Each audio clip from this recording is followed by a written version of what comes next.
Alisa dan juga ada Dokter Dirga. Dokter Dirga nih masih setia menemani kita semua ya. Kita bakal tercerahkan juga nih mengenai soal vaksin ya kan, karena memang musim penyakit ya dok ya. Gak cuman COVID-19 tapi sebenarnya ada penyakit yang serius juga yang kita lupain sekarang ini karena fokusnya COVID terus ya kan dok. Tapi kalau dari dokter sendiri ya, ini kan lagi pandemi kayak gini, sebenarnya untuk jadwal vaksin itu harus tetap di ini ya dok ya? Ya, jadi baik WHO dan juga Kementerian Kesehatan itu sangat menekankan bahwa di masa pandemi program imunisasi rutin harus tetap berjalan ya. Kenapa? Nanti kalau orang takut ke rumah sakit, takut ke puskesmas, anak-anak kita nggak vaksinasi, nanti akan terjadi wabah. Ada wabah campak ya, ada wabah rubella, ada wabah yang lain di tengah-tengah pandemi. Nah, ini kita tidak inginkan terjadi. Jadi tetap pada orang tua, pada anak-anaknya juga ini tetap program imunisasi rutin harus tetap berjalan seperti biasa gitu. Dan ya, makanya dengan protokol kesehatan gitu kan. Ada beberapa tips nih karena sering tuh saya ditanya ya, dok ini mau ke rumah sakit atau mau ke klinik atau mau ke dokter anak, nanti takut anak terinfeksi di sana gitu kan. Jadi sekarang sebetulnya sudah banyak rumah sakit yang memisahkan layanan antara hari imunisasi khusus dan hari yang non imunisasi. Jadi kan umumnya anak yang datang itu imunisasi anak-anak yang sehat, jadi nggak dicampur sama anak yang sakit. Yang kedua, manfaatkan inovasi-inovasi. Satu, sekarang ada vaksin drive-thru, nggak turun dari mobil, dari kendaraan. Sekarang ada vaksinasi home service di masa pandemi, manfaatkan. Tetapi poinnya adalah program imunisasi rutin harus tetap berjalan seperti biasa. Oke, nah itu dia. Jadi misalnya Sobat 7 yang masih kayak khawatir, aduh tapi kan gimana nih ya lagi pandemik. Sekarang tuh udah banyak inovasi, salah satunya home service ya. Datang ke rumah, nah masih bisa dengan aman ya kan. Nah ini kan biasanya yang imunisasi ini dok pada realitanya adalah anak-anak. Tapi yang dewasa ini kadang-kadang melupakan imunisasi. Sebenarnya penting nggak sih dok dewasa diimunisasi atau dikasih vaksin gitu kan? Ya, sangat penting ya. Jadi imunisasi bukan hanya untuk anak-anak ya. Kenapa? Satu, ada imunisasi yang waktu anak itu perlu diulang pada saat dewasa karena kekebalannya tidak bertahan seumur hidup ya. Yang kedua, ada alasan yang lain misalkan untuk traveling ya. Kemudian yang ketiga, ini juga yang banyak di Indonesia. Ternyata banyak orang dewasa yang saat dia anak-anak tidak pernah diimunisasi. Jadi mesti dikejar, dilengkapi pada saat udah dewasa. Oke, gitu. Itu imunisasi apa aja dok? Vaksin apa yang biasanya? Itu ada 15 jenis vaksin untuk orang dewasa. Teman-teman bisa unduh, itu ada jadwalnya, ada tabelnya, bisa dilihat sesuai dengan kelompok usianya masing-masing. Usianya, oke. Tapi kan misalnya kayak saya nih ya, saya mungkin waktu kecil orang tua saya lupa gitu ya, kasih imunisasi. Nah saya pengen ulang imunisasi itu, tapi ketika saya umur segini masih bisa dok? Secara umum masih bisa, dan dalam imunisasi itu ada prinsip, kalau tidak bisa menunjukkan dokumentasi atau lupa, dianggap belum pernah imunisasi. Dan kalaupun ternyata suntiknya double, ya nggak apa-apa, nggak bahaya ya. Paling ya tadi uangnya sia-sia gitu kebuang ya. Tapi kalau berbahaya tidak gitu. Oke, dari suntik imunisasi ini biasanya pada anak kecil itu menimbulkan efek ya, tapi tidak parah. Mungkin seperti demam, panas, seperti itu ya. Tapi untuk dewasa sendiri ada nggak sih dok efeknya? Ya, imunisasi pada dewasa, anak sama secara umum aman ya. Dan kalaupun efek samping, lebih dari 90% sifatnya efek samping lokal. Apa itu? Satu, nyeri di bekas suntikan, ya wajar ya. Beberapa vaksin menyebabkan demam yang cukup sering. Itu juga tidak perlu khawatir karena demamnya akan segera turun ya. Kira-kira begitu.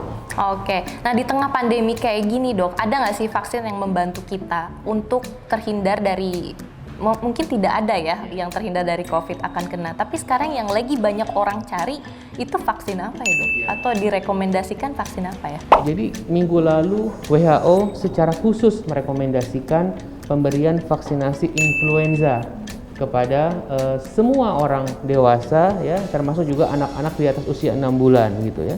Kenapa? Walaupun vaksin influenza itu memang tidak bisa mencegah dari tertularnya COVID-19, tetapi dari penelitian diketahui bahwa pasien-pasien COVID-19 yang pernah vaksinasi influenza ternyata derajat keparahan dan angka kematiannya itu lebih rendah daripada mereka yang tidak pernah vaksinasi influenza.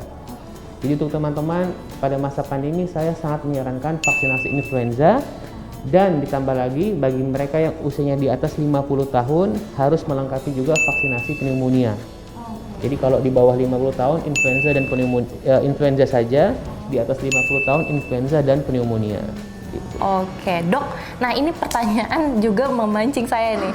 Saya memang tidak pernah dikasih vaksin influenza, tapi saya pernah kena flu. Nah, itu apakah harus divaksin? Ya, di Indonesia ini salah kaprah. Semua orang batuk pilek meler disebut flu ya, padahal itu adalah common cold ya. Yang kita sering derita 2 bulan, 3 bulan sekali itu selesma atau common cold. Nah, sedangkan influenza itu berbeda. Walaupun sama sih batuk juga, meler juga, tetapi secara umum influenza itu lebih berat. Vaksin influenza hanya untuk mencegah penyakit influenza, tidak mencegah common cold. Karena common cold itu tidak pernah berbahaya. Tapi influenza bisa komplikasi jadi pneumonia, bahkan sampai pada kematian, terutama pada lansia gitu. Baiklah Sobat 7, ayo kita vaksin influenza untuk mengurangi ya Dok ya gejala yang ditimbulkan apabila kita terjangkit COVID-19. Wah, aku harus vaksin nih sekarang Dok sama dokter. Oke. Dok, tapi ngomongin soal vaksin ada yang lebih ngeri juga Dok. Karena vaksin itu ternyata ada palsunya ya. Itu bisa terjadi seperti itu. Lalu apa efeknya jika kita mendapatkan vaksin palsu? Ya. Jadi memang ini sesuatu yang disayangkan dan semoga nggak akan terjadi lagi di masa mendatang ya. Tapi memang kalau sampai seseorang menerima vaksin palsu, ya jawabannya tergantung isinya apa gitu ya. Jadi seperti yang kemarin sih yang terjadi di Indonesia ya syukurnya itu tidak sampai berat ya. Artinya tidak sampai membahayakan atau mengancam nyawa ya, karena memang campurannya mungkin lebih ke air yang steril gitu, bukan dicampur macam-macam gitu. Tapi reaksinya atau efeknya sangat bergantung zat apa yang dimasukkan ke dalam vaksin palsu tersebut gitu. Untuk orang awam bisa nggak sih Dok membedakan vaksin asli dan palsu? Mungkin susah. Secara jujur saya katakan sulit ya, bahkan tenaga kesehatan pun yang tidak setiap hari mengelola atau bersentuhan dengan vaksin juga mungkin sulit ya. Karena yang bikin palsu kemarin jago banget gitu ya.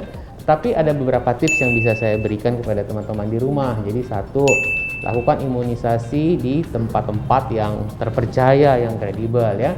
Puskesmas, rumah sakit, klinik yang berizin gitu kan, itu semua oke ya.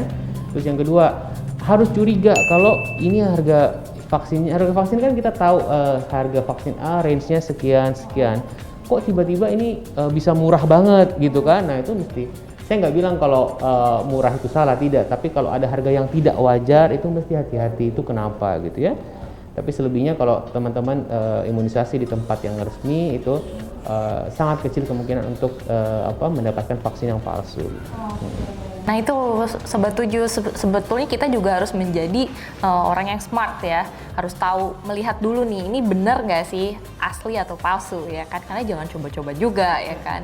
Meskipun udah kena pun ya mungkin efeknya tidak ada, mudah-mudahan sih tidak ada. Tapi jangan sampai membahayakan juga, betul ya Dok ya. Nah ini dia Dok, sebenarnya ini agak sedikit kontroversial vaksin ini sendiri. Ada beberapa kalangan orang yang menolak untuk mendapatkan vaksin. Nah dokter sebagai tenaga medis, apa sih pendapatnya tentang hal tersebut? Ya, saya sudah cukup lama punya pengalaman berhadapan dengan teman-teman yang menolak atau tidak percaya dengan konsep imunisasi ini ya. Ya memang sangat disayangkan, karena kenapa? Imunisasi adalah tanggung jawab sosial. Ini yang banyak nggak diketahui. Jadi imunisasi bukan hanya untuk melindungi diri sendiri. Ya, ada yang disebut sebagai herd immunity atau kekebalan komunitas. Jadi kalau dalam suatu populasi itu banyak orang yang diimunisasi, maka dia akan menjadi tembok pelindung agar suatu penyakit tidak tertular lebih banyak lagi. Jadi selain melindungi diri sendiri juga melindungi orang lainnya. Nah umumnya teman-teman ini termakan berita-berita yang tidak benar tentang hoax itu kan, atau mengutip dari sumber yang tidak jelas informasinya ya. Oleh karena itu hati-hati ini di zaman sekarang media sosial, carilah informasi dari sumber yang terpercaya. Dan ingat, imunisasi itu dilakukan di seluruh dunia ya, bukan cuma di 1-2 negara. Negara Arab, negara Eropa, semuanya ada program imunisasi. Jadi tidak perlu khawatir ya. karena nggak mungkin dong dokter menganjurkan sesuatu yang membahayakan gitu. Betul. Oke dok, terima kasih banyak loh ya atas informasinya. Untuk Sobat 7 juga jangan takut untuk vaksin atau imunisasi, karena kita dengan vaksin dan imunisasi kita juga dapat menyelamatkan orang-orang yang memang di sekitar kita rentan ya dok ya, dan juga menyelamatkan kita sendiri ya kan. Nah dokter, makasih banyak loh waktunya. Berarti habis ini aku harus vaksin influenza ya. Aduh, aku takut disuntik sebenarnya.